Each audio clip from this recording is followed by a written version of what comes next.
Welcome to the Purpose-Based Retirement with certified financial planner Casey Weade. Casey is the president of Howard Bailey Financial. Whatever risk you face during your retirement years, we've got a plan. A published author and radio host. It's not how much we make during the good times, it's how much we keep during those really bad times. His advocacy for retirees and pre-retirees has made him a sought-after speaker and trusted financial leader. And putting a real plan together. This is the Purpose-Based Retirement. Hey, good to see you again. I am Lee Kelso here with Casey Weade and Marshall Johnson, certified financial planners with Howard Bailey Financial. We're going to get started today explaining one of the biggest lies in the investment world and what you need to know about beating a market index.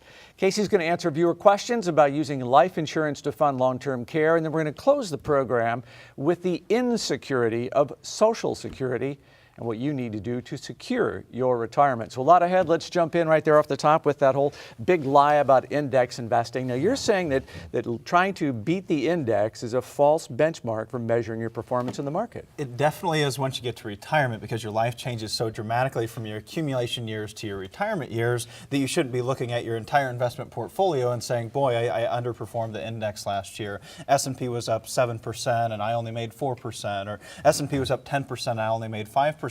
Trying to beat the index when you're in retirement can be something that can put your retirement in a tremendous amount of danger. And so if you open up your statement and you see that all of your investments are really tracking the index, that's a big red flag. If the index goes up 5 and you're going up 5, 6, or 7, then you may be taking on too much risk, because that also means if the index is down 5, 10, 20%, you're going to be down 5, 10, 20%. And if we go through another 2008, go through a 9/11, 2001 tech bubble market crash, anything like that happens today and you're taking on that level of risk, then what's that going to do to your retirement income? You have to ask yourself, where am I going to get my income from when the market's down if I'm just tracking the index? There's a lot to think about here. Well, it's a timely topic because we see a lot of people referring to how well the market's doing these days.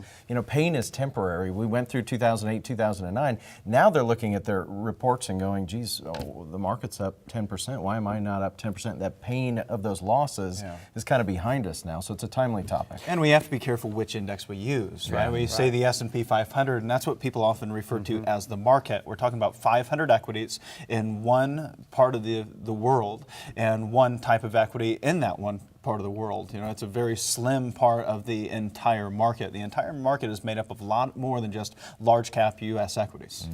And let's take a look at some of these points in detail about why tracking the index and measuring that as a benchmark for how you're doing is not a good idea. First of all, you don't have any cash when you're tracking the index, but you need cash in your retirement portfolio. You always have to have cash. Well, whether you're 20 years old or whether you're 80 years old, you want to carry some type of relevant level of cash. And when we sit down and we're putting together purpose-based retirement, that's the first place that we start. We start with liquidity needs, because if we don't have liquidity taken care of, if we don't have an emergency fund, what happens if the roof blows off the house and if everything's invested in the index or everything's invested for the market in that matter, and we have a major emergency at the same time, which is most likely when it occurs, the market's down, the economy is getting battered, and now you don't have any place you can go for that extra emergency money, because now you'd be violating the number one rule of investments. You'd be selling when the market's down, and maybe that investment is never able to recover, much like maybe it did when you're in your working years, and now you could just make a little bit more money, work a little overtime, maybe put in some hours over the weekend to get an extra cash in your pocket and pay off the credit card bill. You can't do that same thing in retirement, and that's why with a purpose-based retirement, we start with liquidity, then we go to income, then we go to growth, then we go to estate planning. Because you're always going to underperform that S&P index because you're not always 100% invested in stocks. There's some cash there, and the performance of that cash is going to bring down the performance of the account. There's no You're way never you gonna can track invest it. in an index, right? Right. You can't That's a good invest in the point, S&P too. 500. That's a good point to make. You cannot go buy the S&P 500. You can buy an index fund, but you cannot purchase the index itself. Yeah. There's another trait about indexes that we have to consider, and that is, our lives are finite. You have a life expectancy you need to plan for. Well, that really brings us to number 2 in the purpose-based retirement. We've got our emergency fund, now we've put together our income strategy. And one of the things that I often hear from retirees is I'm out of time.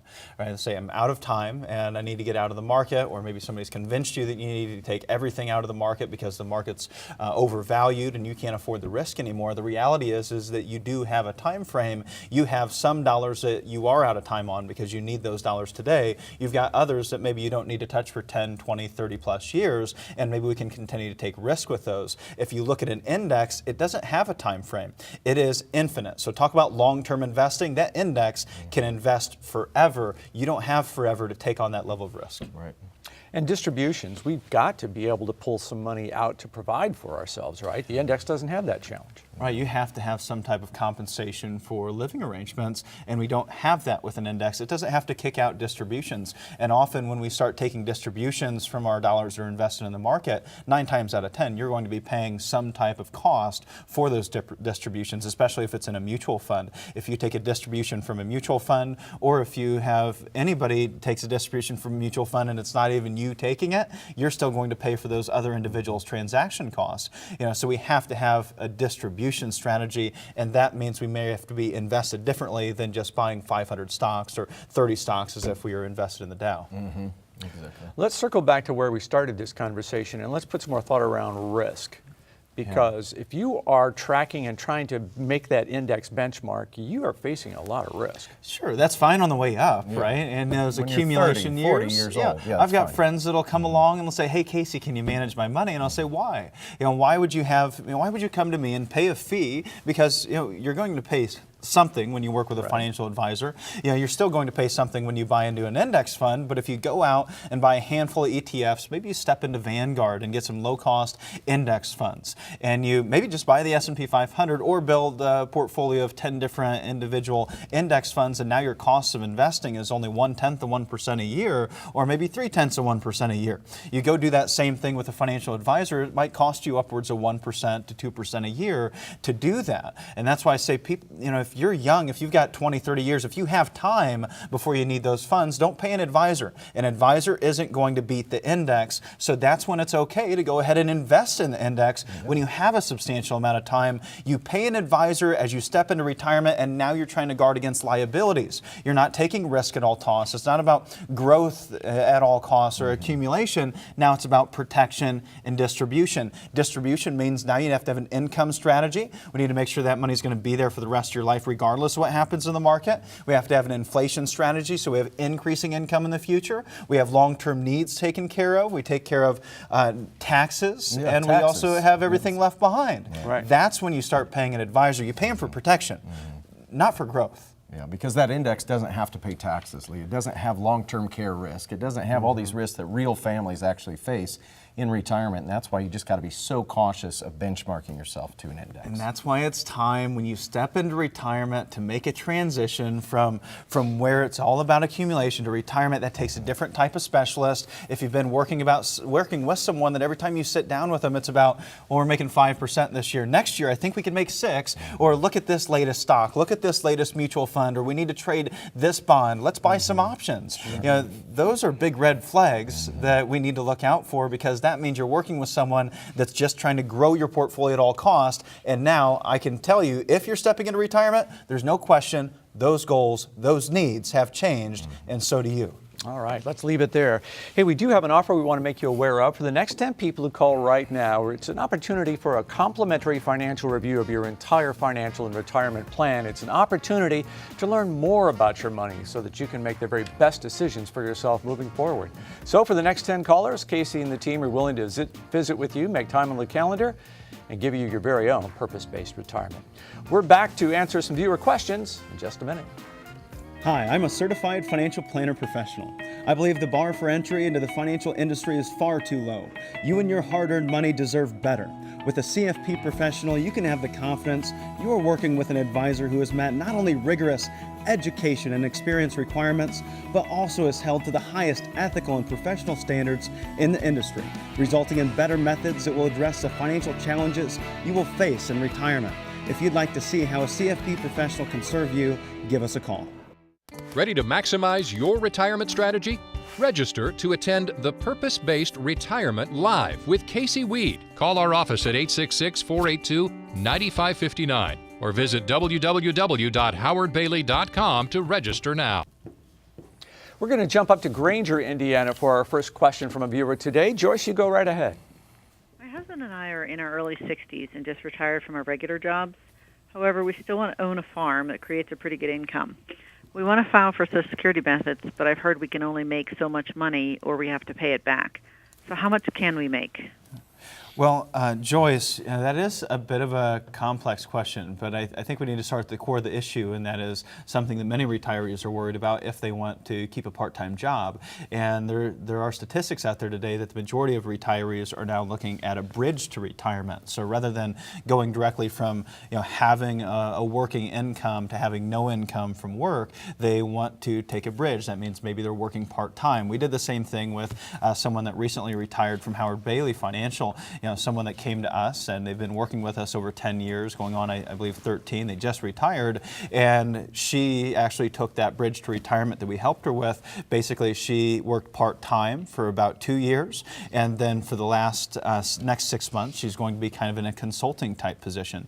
And so in that type of situation, then you have to start asking yourself, now I'm going to take my Social Security benefits, how much am I going to get to keep? Because when you file for your Social Security at, say, 62, now you can only create so much in income without there being a forced reduction in those benefits. So I think that's an important distinction. It's not that they're taking away that Social Security forever. They're really forcing you to reduce your benefit, really forcing you to delay that benefit until later, at least the time you reach your full retirement age or you ultimately retire. And at that point, then you'll get an increase in the amount of benefits that you get. So if you file at 62, and then let's say you decide to go back to work, and now you're going to make $50,000, $60,000 a year, you may have to pay back all of those Social Security benefits that you receive, but then by the time you get to age 67, full retirement age, you're going to see a 25% increase in your benefit over what it would have been had you just stayed at age 62 and never went back to work. So I think that's an important distinction to understand. That number is about $17,000 in 2017, so there's about $17,000 that you can earn before you start seeing that forced reduction for $1 for every $2 in earnings you see over that number. And so I think that's something first to understand, just how those reductions work. The second thing is there's something unique that I've seen business owners, especially farmers, do. Surprisingly, there's a many number of farmers that I get to meet with that really typically are one of our largest demographics that we work with at Howard Bailey. And what we see with those individuals, surprisingly, is they don't have those farms in LLCs.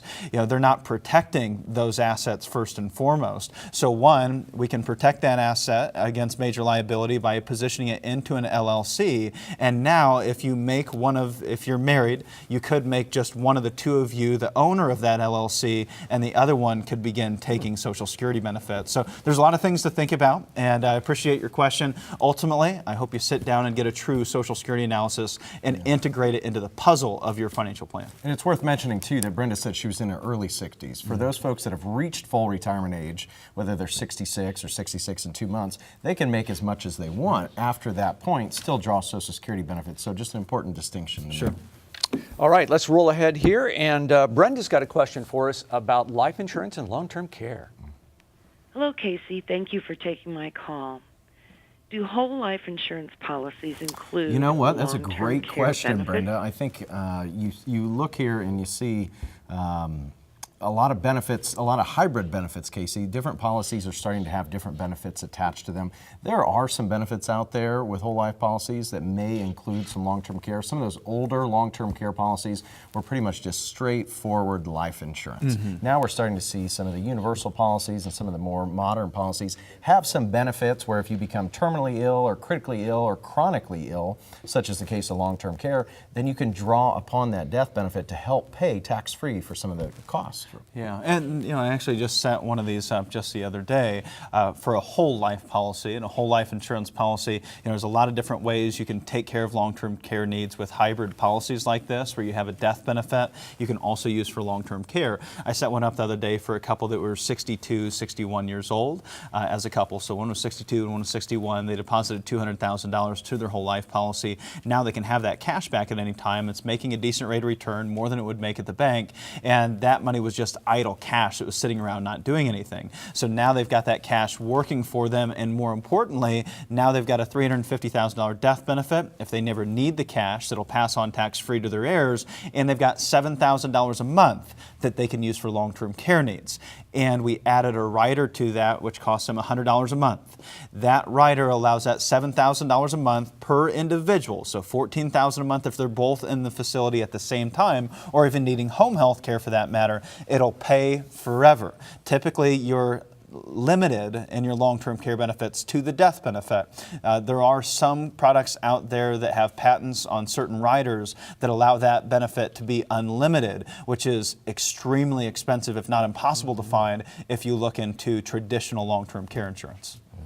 All right, good question. Thanks for calling. And Philip, let's get to you in Huntington. What's on your mind today? Hi, this is Philip. Yes, I hear a lot of talk about index investing and how it can reduce my risk while at the same time increasing my returns, but I'm not exactly sure what it means and how it works. Could you explain that, please? Well, I think we have to kind of understand what we mean by index investing. I think today, and I'm guessing what you're referring to, Philip, is not just investing in an index. Well, there is that side of things. So index investing might mean that you're buying an index fund like an exchange-traded fund or an ETF. There's also index mutual funds out there that just cost a little bit more today than an ETF or an exchange-traded fund. And what you're doing when you invest in that fund is now you're investing in if it's an ETF, you aren't seeing a lot of transaction costs inside of that ETF because you're not there aren't individuals that are transacting with an ETF. There's just major large transactions that are occurring. Bottom line is what they're trying to do is they're trying to mirror whatever index is out there, a major market index like the S&P 500, maybe the price of gold or the price of oil for that matter. And that gives you an easy way to invest in different sectors of the market without having to buy 100 or 50 different individual companies and try to mirror that. You can get that done in a very low cost way with an index fund. Now, that's an at-risk investment. There's also indexed annuities that are out there today. And indexed annuities give you protection of your principal and upside potential. Now, that means it's kind of a hybrid world, right? So this is a place where you might get bond-like returns without the risk of seeing a bond default or without having interest rate risk for that matter. So a place that you might put CD money rather than putting it in a CD where it's FDIC insured. You may go with an insurance company where it's backed by the claims paying ability of that insurance company, but maybe you're making 1 or 2% more and it operates much the same way. So there's a lot of different ways that we could talk about index investing, whether it was index funds or whether it was indexed annuities. It sounds like you just need to sit down and get a real education about all of your options, and that means you're going to need to sit down with someone that has access to all the tools, whether it's index funds, indexed annuities, whole life insurance, or traditional long-term care insurance. You have to make sure you're not working with a captive advisor that's not an independent advisor that has all the tools at their disposal so that you can get a real education about your money, because it's your money, it's not theirs. Nobody should be telling you what to do with your life savings. You should be making that decision on your own. And if you have a question you'd like to maybe appear on the program with, just send it to info@howardbailey.com. If we select your question, we'll reach out to you and invite you to join the program. But right now, we have an invitation for everyone. In fact, the next 10 people who call us right now, we're offering a complimentary financial review of your entire financial and retirement plan. It's an opportunity to do what Casey just said, get an education about your money so that you can make the best decisions for yourself moving forward. So for the next 10 callers, Casey and the team willing to make some time on the calendar, sit down, visit with you, and give you your very own purpose-based retirement. Here is our question of the day, and it is just how much money does the average U.S. baby boomer need to have saved for retirement? We'll have the answer when we come back. You may have a purpose for your retirement, but have you repurposed your assets to help you achieve your dreams? At Howard Bailey Financial, we believe in the purpose-based retirement. We help you determine a clear plan of action to get you to your goal. We can help you review all of the variables, find and understand your options, and help you come up with a strategy that gets you closer to your purpose. Let Howard Bailey help you achieve the retirement you deserve. You need a plan to create the retirement you deserve. The first step is to tune in to the Purpose-Based Retirement Radio Hour with Casey Weade and Marshall Johnson. Saturdays at 11 a.m. and Sundays at 1 p.m. on WOWO 107.5 FM or Sunday mornings at 11 on 95.3 MNC. Heading into the break, we asked you a question that every baby boomer has to face, and it's a tough one. How much money do you need to have saved for retirement? That's a point of stress for a lot of folks. The choices are on the screen from as little as $152 all the way up to $1.1 million. Casey, which one of those is correct? Well, according to a Legg Mason survey of investors in the United States, the average U.S. baby boomer has saved about $260,000 for retirement. However, we need around the average U.S. baby boomer to have $658,000 in order to have the retirement that they really want to enjoy, in order to recreate that pre-retirement income they have during their retirement years. And that's a major concern. So what does that mean? Well, that means that there's going to be a lot of individuals that are relying heavily on Social Security during the retirement years. Furthermore, GoBankingRates.com published a study that found that 50% of Americans are going to retire broke. That means 34% actually will be retiring without any retirement savings whatsoever. Well, that gives us a very big concern about the level that we're going to be dependent on Social Security. And so we want to understand, well, that last statement that you received that showed that you were going to face a 23% reduction in your Social Security benefits in 2034 can be a major concern, and there's a reason for that. That's due to a couple of different factors. That's due to also employment factors. That's also due largely to demographic factors more than anything else. So what we're going to go through here is we're going to break down what's going on with Social Security and why Congress needs to make major decisions and then see a major overhaul to the Social Security system in order for you to continue to receive those benefits that you've been promised. So we're going to start here by looking at demographics. And when we talk about demographics, we've seen dramatic shifts in our population as our population continues to age. We're seeing individuals turn 65 to the tune of about 10,000 per day turning age 65, and that's expected to accelerate in the future and only to continue. And what we can see from this chart is we can see that the over 65 population is dramatically decreased over the last 50 to 60 years versus the young population that has stayed relatively the same. But if we see those two numbers are getting dramatically closer together, that means we're seeing more and more people that are retired and fewer people that are actually paying into the Social Security system. The next thing that we can look at is something called the U.S. dependency ratio, or the elderly dependency ratio. Those individuals over 65 and those between the ages of 20 and 64 regarded as the productive part of the population, making most of the payments into the Social Security system via Social Security taxes. We can see that over the next 50 years, that ratio is expected to double. We're expected to go from here, whereas in 2015, all the way up to here, from that ratio going from 25 all the way up to 40. We're going to continue to see more and more individuals rely on Social Security benefits. And what's going on is we're not seeing those same number of individuals that are younger producing more children like the baby boomer generation did in order to pay into the system. If we look at fertility rates, the number of children born per female, going all the way back to the 1960s, it was almost at a level of 4 children per female. That's a big number, and that's one that would scare the heck out of me. Already having 2 children, I don't know that I could handle 4, and I think the rest of our generation must feel the same way, looking at where we're at today, far below 2 children per female. Furthermore, we can take a look at what's going on with employment. And you see listed on the national news, you open up the newspaper and you hear that we're at full employment, and unemployment rates are at all-time lows, or lows that we haven't seen in a number of years. Well, the reality is that there's a lot of individuals that have either fallen out of the workforce or working multiple jobs due to technology advancements that we've seen and outsourcing that we've seen, companies outsourcing to other countries, and we've seen a lot of people give up in the workforce looking for jobs altogether. What we can do in order to get rid of all that minutia is we can strip out all those numbers and just simply look at the working age population, those individuals between age 16 and age 54, and say historically how many of those individuals have been employed and where are we today. This line illustrates to us between the ages of 16 and 54 the number of individuals holding jobs, and okay, we're back to full employment. Well, what we can see is we're actually at one of the lowest employment levels we've seen since the 1970s. What's that mean for government financial aid? We're seeing government financial assistance get to all-time record levels, and that's not just due to employment, that's due to the way that individuals are employed today, due to automation and due to corporate profits being squeezed. We're saying you may feel like the market's doing very well and the stock market has done exceptionally well. However, the economy is still growing at a snail's pace, and in order for them to continue to see those earnings increase with corporate profits, they've had to squeeze the middleman. They've had to squeeze wages. We've seen wages stagnate while we've seen cost of living continue to rise, and that's forcing even more individuals to turn to government financial aid, along with what we're seeing with those individuals that are drawing on Social Security at the same time.